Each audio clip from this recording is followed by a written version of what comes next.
dizajnerët dhe stilistët po i kushtojnë gjithnjë më shumë vëmendje detajeve që përfaqësojnë natyrën dhe thjeshtësinë. Ngjyrat si kape errët, ngjyra e kuqeremt, ngjyra jorgovane errët mbizotrojnë në koleksionin e këtij sezoni, ndërsa materialet si kadifja dhe pambuku përikthehen fuqishëm si zgjedhje praktike dhe estetike. Një pallto klasike, çizme të gjata dhe aksesor minimal janë elemente që përbëjnë stilin bazë të vjeshtës 2025 theksoi dizajneri Arbesa Abazi. Ajo fokusin e vendos të thjeshtësia e rafinuar, veshje që përshtaten lehtë si për ambientin e punës, ashtu edhe për mbrëmje të qeta vjeshtore.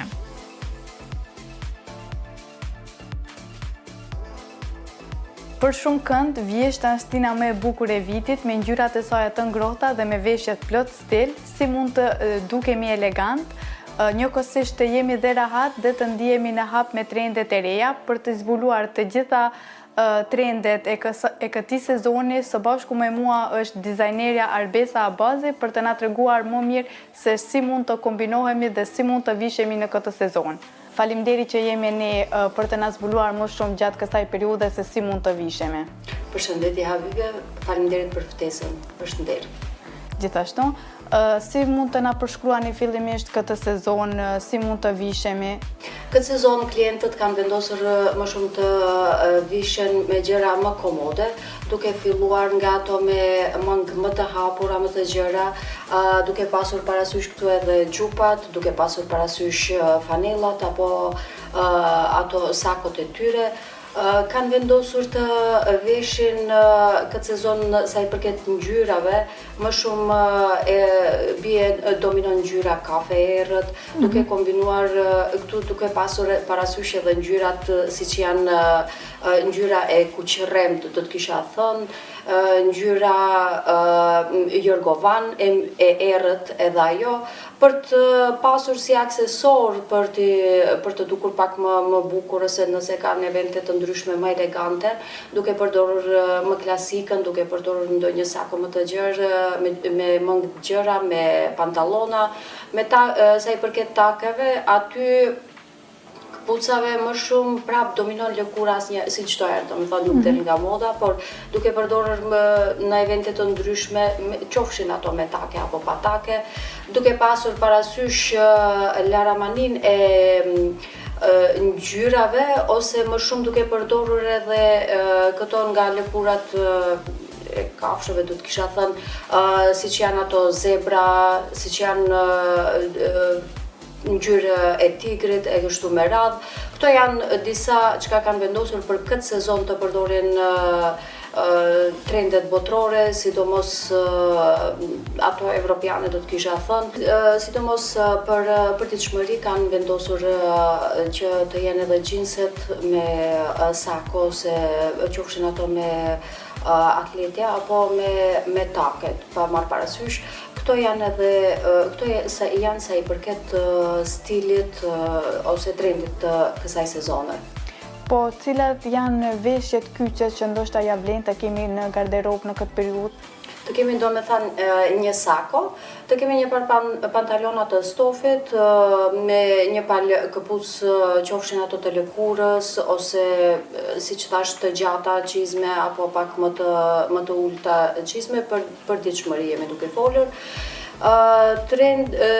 Diçka tjetër, ndonjë fustan mundem me ta kem ashtu si të fanell, që mundem me ta kombinojmë këtë periudhë, qoftë me ndonjë jeans përsipër, ose qoftë diçka edhe më elegante, dhe cila kombinohet në disa mënyra, jo vetëm me qoftë për një event pak më të ashtu më relaksues, por qoftë edhe me evente pak më të rëndësishme.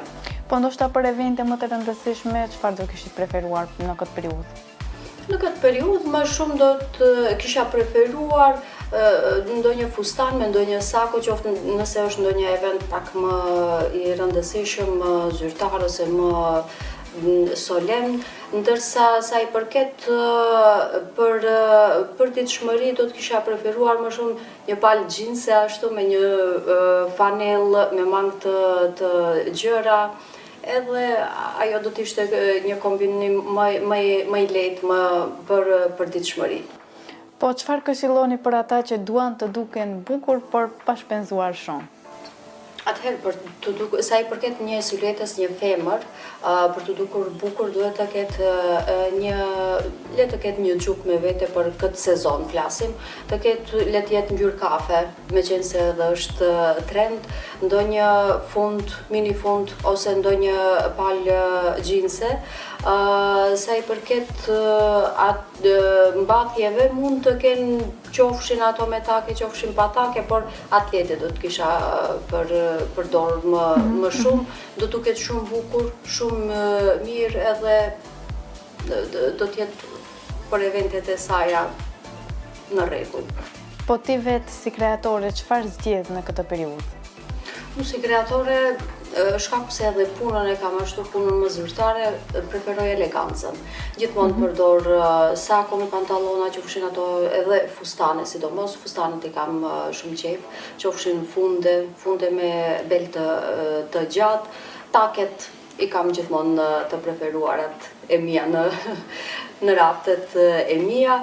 Edhe këto më bëjnë të kompletuar për qenë në eventet zyrtare. Sa i përket përditshmërisë, mundohem që të jem pak më komod, ndërsa kur jam në punë, dua të jem pak më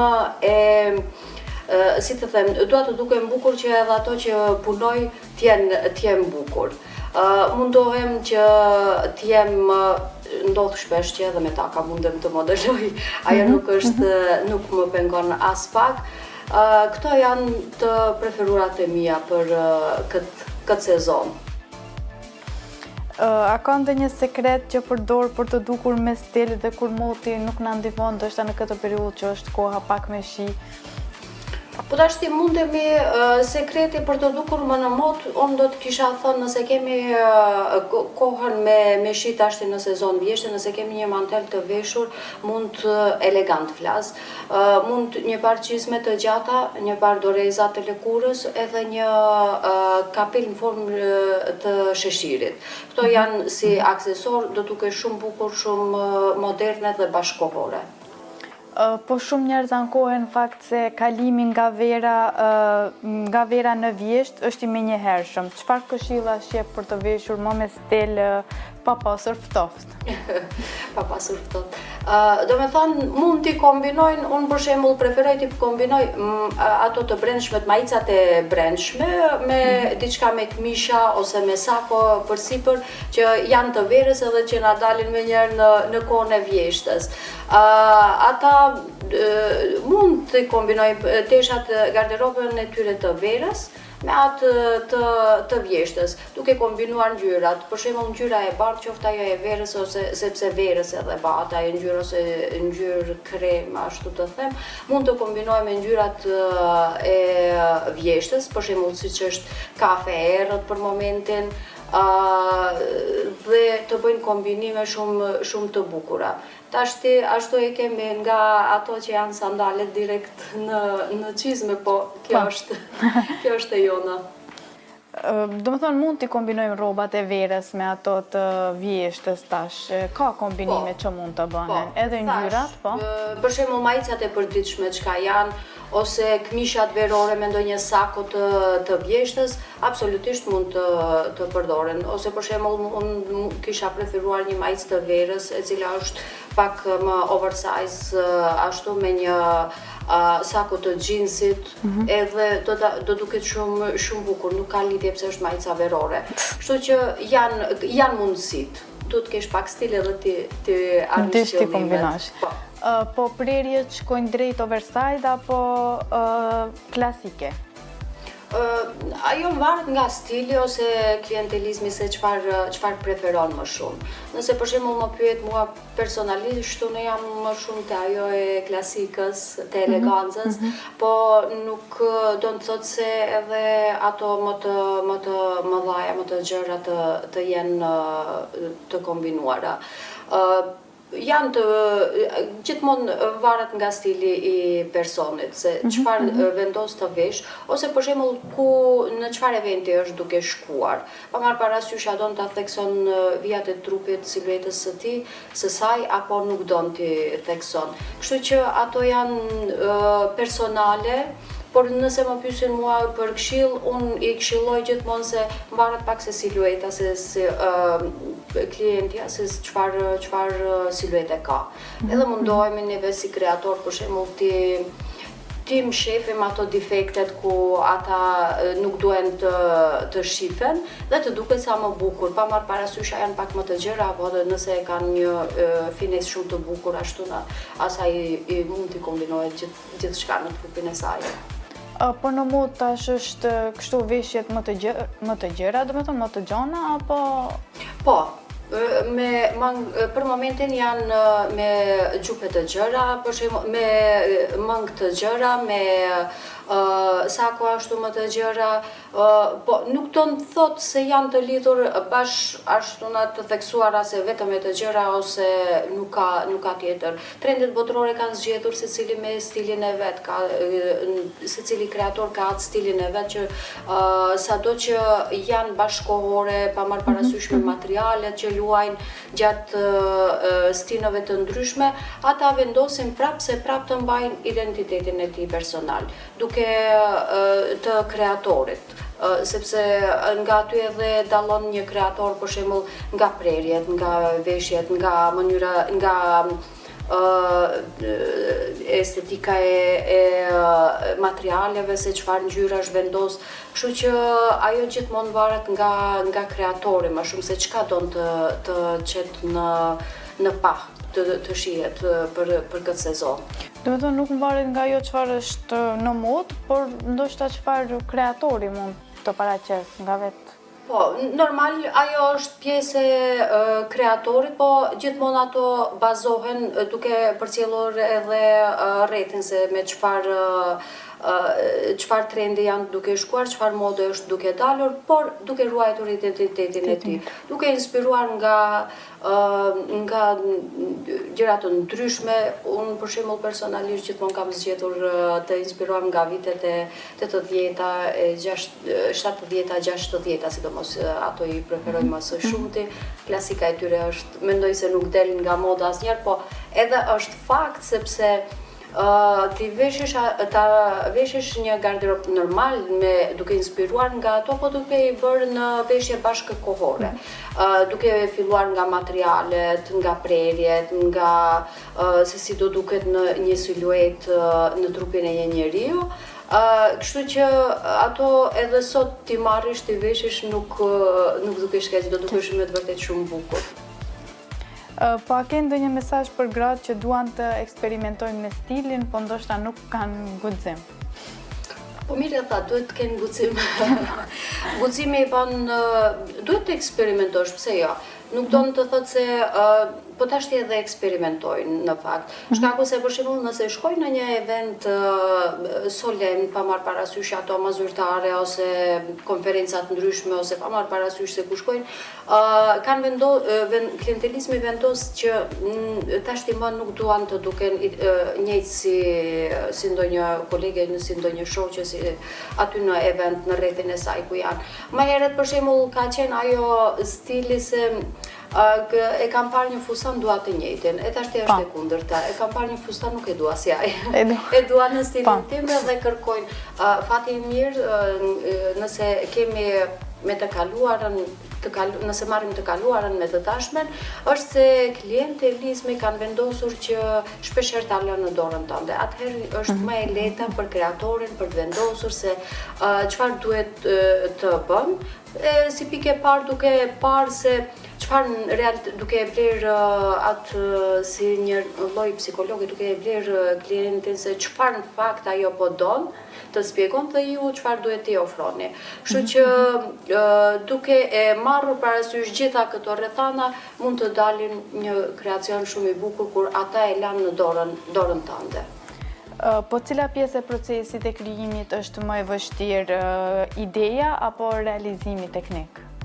Po, do të thoja më shumë është ideja, shkaku se realizimi teknik, normal edhe ajo e ka punën e vetë, duhet t'jesh një modelist shumë i mirë që të dalin ato prerjet të sakta, të pastra, të bukura, sepse ato prerjet do të shifen edhe në veshjen që do ta kemi.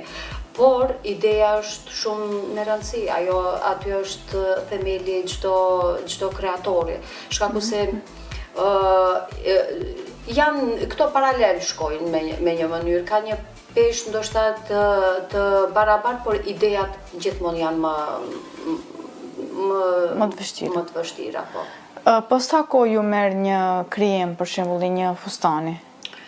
Që nga inspirimi, për shembull, si pikë e parë neve fillojmë duke u inspiruar nga diçka, duke bërë një mood board. Nga ai mood board fillojmë dhe ti bëjmë silueta, duke bërë një sasi të madhe të siluetave.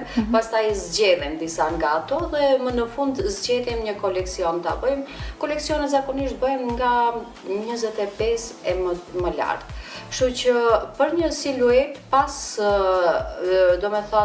vizatimit dhe skicës teknike, deri te modelimi dhe përfundimi, ndoshta 3 ditë, por gjithmonë varet nga silueta se çfarë kemi vendosur. Shkaku se pak kjo puna jonë neve që e bëjmë është një kategori pak më e lartë, është të kulturë e cila do kohën e saj. Por nëse marrim për shembull një sako ta bëjmë me ato procedurat komplet se si duhet të jenë, ajo me të vërtetë merr kohë pak më shumë, ndoshta dikun 10 ditë. Që nga fillimi, shabloni e deri te përfundimi final. Po, për shkak që ne ndoshta nuk e dim dhe mendojmë se më shumë kohë merr fustani, se sa është fakt duket më ndryshe, duket më gjatë, më kurse sako mund të duket më thjesht dhe merr më pak kohë. Po, gjithmonë varet nga dizajni, se çfarë dizajni, se sa është e komplikuar, qoftë fustani, qoftë ajo, por sakoja me të vërtetë edhe sakoja merr kohë shumë. Është shumë e cila don të ketë saktësinë e saj. Qoftë te krahu, te mëngët, te jakat e kështu me radhë. Ka atë rëndësien e vetë dhe për të dukur bukur normal. Po ju ka ndodhur ndoshta që klientët të kërkojnë një gjë që është më e vështirë për ju për të realizuar? Ka pasur edhe ashtu raste, po jemi munduar, tashti nëse kemi bërë njëherë në fillimet e mia, nëse nëse nuk kam mund ta bëj me të parën, pak jam mundu ma shumë, më ka shkuar puna e shablonit, më ka shku pak duke bërë ma gjatë, duke filluar, për shembull nëse sot e bëj për 1 ditë ose 2 ditë, atëherë kam bërë për 3 ditë. Por gjithsesi bëhet, gjithçka bëhet, në mod gjithçka bëhet. Nuk është e pamundur asgjë. Idejat janë pafund, mund të inspirohesh nga gjithçka me detaje të ndryshme, pa marrë parasysh se në kohë, për shembull, më herët nuk kanë guxuar, se kanë pas guximin për gjithçka, por tani kohës fundit mundohen sa më të veçanta në eventet e tyre dhe në ndonjë detaj sa më interesant. Po, ju e cekët në fakt që është më e lehtë për ju kur ja ulon klienti juve punën e dorë. Po, ju ka ndodhur që ta bani, domethënë, ta krijoni, masani klientit të mos i pëlqej? Po, nuk më ka ndodhur kjo, Habibe, shkaku se neve vetëm merrim me vesh paraprakisht, para se të filluar punën. Kështu që më ka ndodhur që të më vinë për shembull të ma bëni këtë sikur kjo në foto dhe kam qenë detyruar ndoshta edhe ta bëj, shkaku se gjithçka në punën tonë ka edhe atë kostën e saj. Jemi munduar, por unë gjithmonë mundohem që ti udhëzoj nga ajo çka unë mendoj, duke i parë për shembull, kanë qenë më të kënaqur, duke i bindur se për shembull nëse më ka ardhur me ndonjë foto se ma bëj si kjo, por ajo në foto me personin në fjalë nuk përshtatet, jam munduar që ta bind dhe në shumtën e rasteve gjithmonë klienti ka vendosur ashtu siç i kam dhënë ideja, unë i kam propozuar unë dhe kanë mbetur të kënaqur, edhe unë dhe ajo. Po si arrin ta ruash stilin tënd personal, por edhe të qëndrosh në hap me trendet botërore? Duke ruajtur idetë e mia. Duke përcjellur gjithmonë trendet botërore, bashkohore, që nga materialet, që nga ngjyrat e kështu me radhë, por duke mbajtur stilin tim. Një kreator mode, do me thënë, dallohet nga tjetri kreator vetëm nga stili. Sepse për shembull një stof mund të jetë i njëjtë, por prerjet edhe stili është i ndryshëm. Këtu dallon edhe një kreator mode.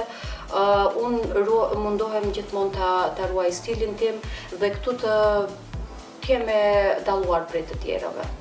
A ka hapësirë origjinale në vendin tonë, apo jemi ende shumë të ndikuar nga jashtë?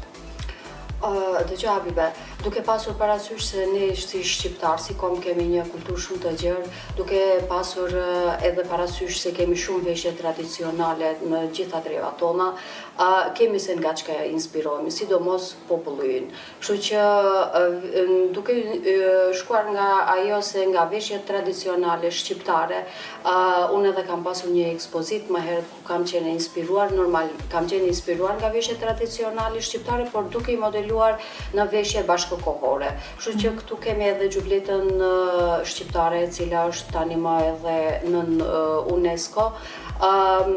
Kemi mjaft për të inspiruar duke ruajtur identitetin ton, kemi një kulturë të gjerë, kështu që mundemi neve vetëm të shkojmë me trendet bashkohore, por duke inspiruar nga veshjet tona tradicionale. Nëse marrim shtruar, mundemi çdo sezon ose çdo vit të kemi, ndoshta për 10 vitet e ardhshme, nga një koleksion duke u bazuar vetëm në veshjet e tona tradicionale shqiptare, duke marrur ato nga jugu, për shembull nga Kosova, nga neve këtu nga Maqedonia e Veriut. Kemi shumë veshje, kështu që unë besoj se vetëm na duhet t'i realizojmë në veshje bashkëkohore. Po, se ndoshta në fakt ne jemi më shumë nga jashtë, sesa nuk i vlerësojmë në fakt veshjet e tona tradicionale që i kemi. Po tani është rikthyer, nuk e di sa e keni parasysh këto, si të themet, fytyrat më publike, çka janë më bloggerë ose qofshin moderatore. Nuk e di sa e keni parë tani. Po, ka filluar kohët fundit. Po. Më herët nuk e kishin llogarishin pak si demode këtë vlerat tona kombëtare që i kemi sidomos veshjet, por tani është rikthyer, duke parë se ajo është, nëse ti nuk e din se kush je vetja, si do t'i prezantosh edhe botës, nëse do të jesh një kreatore botërore. Duke treguar kulturën tënde, ti edhe tregon botës se në fakt se kush je. Neve kemi shumë për të inspiruar, unë personalisht ashtu mendoj, kam vepruar hapjen e parë që e kam bërë me veshje tradicionale shqiptare, inspirim nga veshje tradicionale shqiptare. Po çfarë mund të presim nga ti, ndonjë projekt të ardhshëm? Projekte ideat në fakt janë të shumta projektet, me ekspozita të ndryshme, me inspirime të ndryshme, me sfilata e kështu me radhë, por sido qoftë do t'jeni të informuar me siguri edhe për ato. Normal se ambicjet janë gjithmonë edhe pretendimet për qenë një kreator botërore, por jemi në hap me kohën edhe i shohin në të ardhmen nëse çfarë do të ndodhë. Sa më shumë suksese. Faleminderit. Dizajneri Arbesa Abazi potencoi se moda e vjeshtës është më shumë se sa një pasqyrim i trendeve të momentit, është një mënyrë për të përfaqësuar qetësinë, maturinë dhe stilin personal. Sipas dizajneres, moda duhet të reflektojë mënyrën e jetesës dhe individualitetin e secilit, duke qëndruar gjithmonë në harmoni me komoditetin dhe vetbesimin.